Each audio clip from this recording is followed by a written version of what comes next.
ایک ورلڈ جو حالات و واقعات ہیں، دنیا کے حالات و واقعات چینج ہوئے، بہت ساری تبدیلیاں رونما ہوئیں، امریکہ بھی وہاں پر آیا،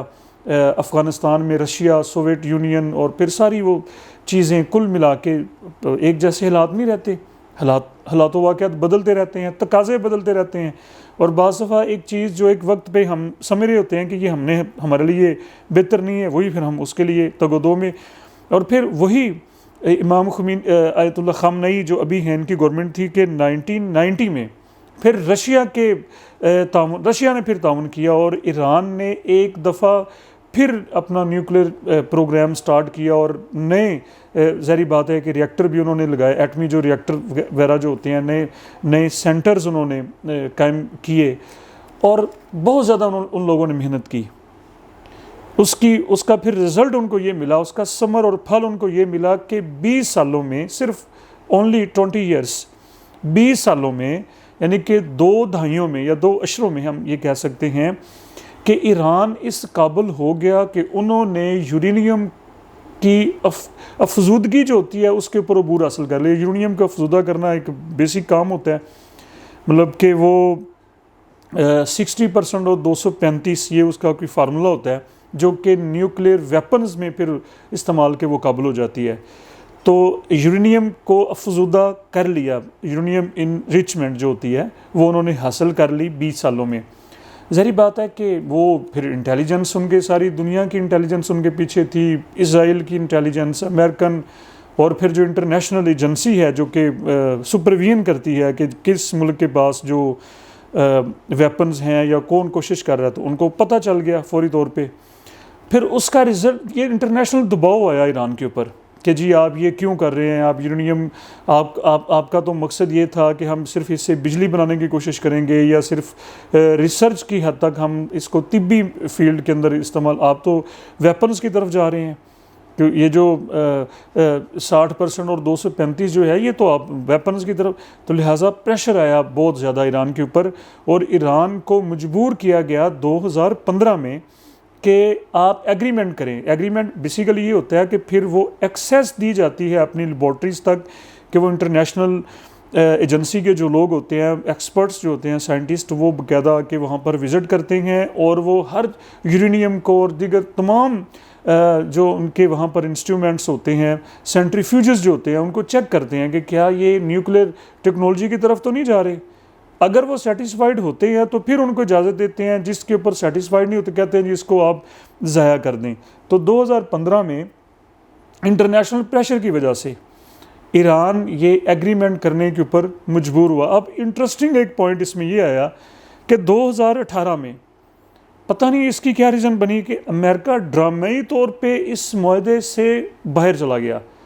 حالانکہ دیکھیں معاہدہ کرانے والا بھی ظاہری بات ہے امریکہ ہی تھا، ایک لحاظ سے تو امریکہ کے ساتھ ہی ایگریمنٹ تھا ایران کا کہ ٹھیک ہے جی ہم آپ لوگوں کی سپرویژن میں یہ سارا پروگرام دینے کو تیار ہیں، آپ اس کو چیک کریں کہ ہم خدا نخواستہ نیوکلیئر ٹیکنالوجی کی طرف نہیں جا رہے، ہمارا تو یہ سارا پروگرام جو ہے یہ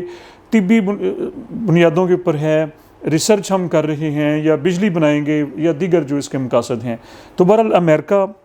اس کا مطلب یہ ہے کہ امریکہ سیٹسفائیڈ نہیں تھا۔ یہ پوائنٹ ذرا ذہن میں رکھ لیں کہ امریکہ اس ساری کارروائی کے اوپر یا اس ایگریمنٹ کے اوپر امریکہ مطمئن نہیں تھا، سیٹسفائیڈ نہیں تھا کہ ایران جو کر رہا ہے وہ اس کی سرگرمیوں کے اوپر، کارروائیوں کے اوپر وہ مطمئن نہیں تھا، وہ سمجھ رہا تھا کہ کسی اور جگہ پہ یہ لوگ یہ کام کریں گے۔ یہ ہے اس کا دوسرا فیز۔ اب اس کے تیسرے فیز کے اوپر آ جائیں، اور وہ کرنٹ فیز ہے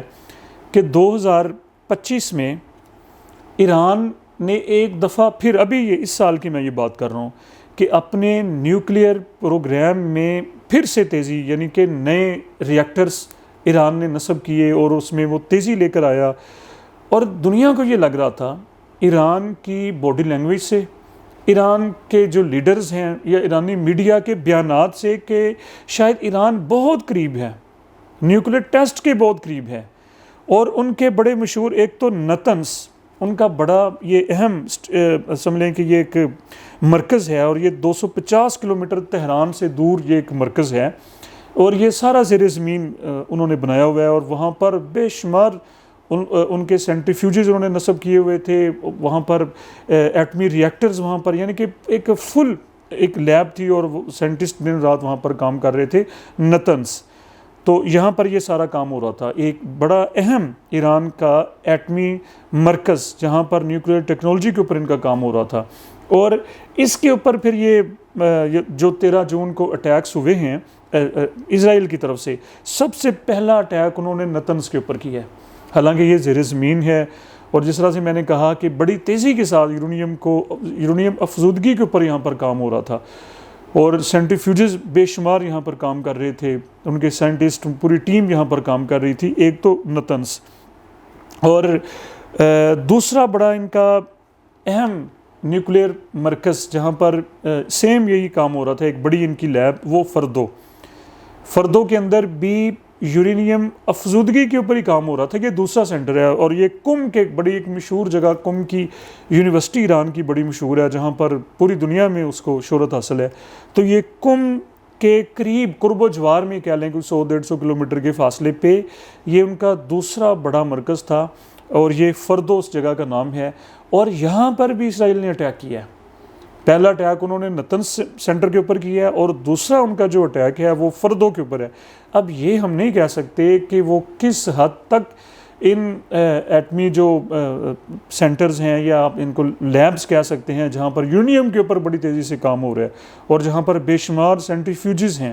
جہاں پر پورے سائنٹسٹ کی ٹیم جو ہے وہ کام کر رہی ہے، اور جہاں پر ایٹمی ریئیکٹرز بھی کام کر رہے ہیں، اور سپورٹ رشیا کی اس سارے پروگرام کو حاصل ہے. اور یہ ہم نہیں کہہ سکتے کہ یہ کس حد تک ان کو نقصان پہنچا ہے، اور کس حد تک ایران اس میں یورینیم کو افزودہ کرنے میں، یعنی کہ اس نے کامیابی حاصل کر لی ہے، جو کہ ڈائریکٹ پھر نیوکلیئر جو ٹیکنالوجی ہے، مطلب کہنے کا یہ جو ایٹم بم میں جو پھر جا کے استعمال چیزیں ہوتی ہیں. تیسرا بڑا ان کا سینٹر یہ اصفہان، ایک بڑا مشہور ان کا شہر ہے، وہاں پر ان کا اصفہان کا جو ان کا سینٹر ہے، یہاں پر را مٹیریل تیار ہوتا ہے. یعنی کہ جو یورینیم یا جو دیگر چیزیں خام مال، را مٹیریل ہم اس کو کہہ سکتے ہیں، جو نتنز میں یا جو فردو ان کی جو بڑی لیبارٹریز ہیں وہاں پر جو خام مٹیریل جو استعمال ہونا ہوتا ہے وہ اصفہان سینٹر میں تیار ہو رہا، یعنی کہ یہاں پر یہ ایک بڑا کہہ لیجیے کہ ان کی یہ بھی ایک لیب تھی، اور یہ سارا خام مال یہاں سے پھر آگے وہ ان اپنے سینٹرز کو سپلائی دیتے تھے. یہاں پر بھی اسرائیل نے اٹیک کیا ہے. یہ تیسرا بڑا ان کا جو سینٹر ہے، ٹھیک ہے جی. یعنی کہ یہ 3 بڑے ایران کے سینٹرز، ایک تو نتنز، فردو اور اصفہان، اور ان تینوں جگہوں کے اوپر، ان تینوں لیبارٹریز کے اوپر اسرائیل نے اٹیک کیا. اور جس طرح سے میں نے کہا کہ اب ہم یہ نہیں کہہ سکتے کہ یہ کس حد تک یہ اٹیک ہوا ہے، اور جس طرح سے مختلف حوالوں سے یہ بھی چیزیں آ رہی کہ ایران اب شاید نیوکلیئر ٹیسٹ کرے گا. اب یہ تو کوئی نہیں کہہ سکتا کہ وہ کرے گا یا نہیں کرے گا، یا وہ کس حد تک ہے. اچھا، اس کے علاوہ یہ تو 3 ان کے بڑے سینٹرز ہیں، 3 بڑے مراکز ہیں، 3 بڑی لیبارٹریاں ہیں جہاں پر اسرائیل نے، ظاہری بات ہے کہ یہ موساد نے یا ان کی جو دیگر جو ایجنسیز ہیں، انٹیلیجنس جو ایجنسیز ہیں امریکن جو ہیں، ان کو یہ پتہ تھا، ان کی جاسوسی وہاں پر کام، نیٹ ورک وہاں پر کام کر رہا تھا، تو اسرائیل نے یہاں پر اٹیک کیا ہے نا. یہ ہڈن تو پوائنٹ پھر نہیں تھے. اس کے علاوہ بھی کہا یہ جا رہا ہے کہ اور بھی کئی ایسے مقامات ہیں کہ جہاں پر ایران اپنی اس پروگرام کو آگے بڑھا رہا ہے، اور وہاں پر مختلف یورینیم کے جو سیمپلز پائے گئے ہیں، اور وہ افزودہ حالت میں پائے گئے ہیں، یہ بھی کہا جا رہا ہے. ان میں ترکوز آباد کا بڑا ایک مشہور ان کا پوائنٹ ہے کہ وہاں پر بھی یہ ہو رہا ہے. یعنی کہ اب یہ ساری سٹوری آپ لوگوں کے سامنے جو میں نے رکھی ایران کے نیوکلیئر پروگرام کے حوالے سے، چونکہ یہ بڑا ایک سینسیٹیو، پوری دنیا اس کی مخالف ہے، امریکہ اس کے مخالف ہے، اسرائیل اس کے مخالف ہے. اس کے علاوہ جو ایجنسی نگرانی کی جو انٹرنیشنل جو ایجنسی ہے وہ ڈائریکٹ اس کو سپروائز کرتی ہے، کہ ان کا رول یہ ہے جی کہ اب یہ کوئی کسی اور ملک کے پاس، اور بالخصوص کسی بھی اسلامک جو ملک ہے اس کے پاس اب نیوکلیئر ٹیکنالوجی نہیں آنی چاہیے. تو 3 فیزز، سب سے پہلے 1950 اور 60 کے درمیان شروع ہوا، اس کے بعد پھر 1990 میں روس کے تعاون سے دوبارہ ایران نے اپنا نیوکلیر پروگرام شروع کیا، اور پھر 2025 میں اس میں تیزی آئی، اور اس کے 3 بڑے سینٹرز جہاں پر اسرائیل نے اٹیک کیا ہے۔ اور آخری بات یہ ہے کہ یہ بالکل ہم نہیں کہہ سکتے، جس طرح میں نے ابھی کہا بھی، کہ ابھی کرنٹ یعنی کہ کس حد تک ڈیمیجز ہوئے ہیں، کس حد تک تباہی ہوئی ہے ان سینٹرز کے، چونکہ یہ بھی ہے نا ہمارے سامنے کہ ان کے جو کور سائنٹسٹ ٹیم جو تھی وہ شہید ہو چکی ہے۔ اب ظاہری بات ہے کہ وہ 5-6 لوگوں کے اوپر ہی تو ڈپینڈ نہیں کر رہے تھے، اگر وہ یورینیم کی افزودگی میں اس حد تک وہ جا چکے ہیں اور انہوں نے کوئی اور سینٹرز بھی بنا لیے ہیں، تو اس کے اوپر بھی ظاہری بات ہے کہ وہ پھر ان کے پاس اور بھی سائنٹسٹ ہوں گے۔ تو بہرحال ایران نے اس میں کافی سٹرگل کی ہے، جس طرح سے اس نے اپنے اور بھی کئی ان کے سینٹرز ہیں۔ یہ معلومات ہیں ان کے نیوکلیر پروگرام کے بارے میں۔ اب وہ فائنل کس سٹیج پہ ہے، یہ حتمی طور پہ اس بارے میں کوئی کچھ نہیں کہہ سکتا، کیونکہ یہ بڑا ایک حساس اور بڑا ایک سینسیٹیو یہ پروگرام ہوتا ہے، اور اس کے بارے میں اتنی معلومات ہی اب تک جو میڈیا کے ذریعے یا مختلف ذرائع کے ذریعے فراہم ہیں، جو میں نے آپ لوگوں کے سامنے رکھی ہیں۔ میں امید کرتا ہوں کہ آپ اپنے کومنٹ میں بھی اس کے متعلق ضرور ہمیں بتائیں گے۔ اپنی دعا میں یاد رکھیے۔ بہت شکریہ۔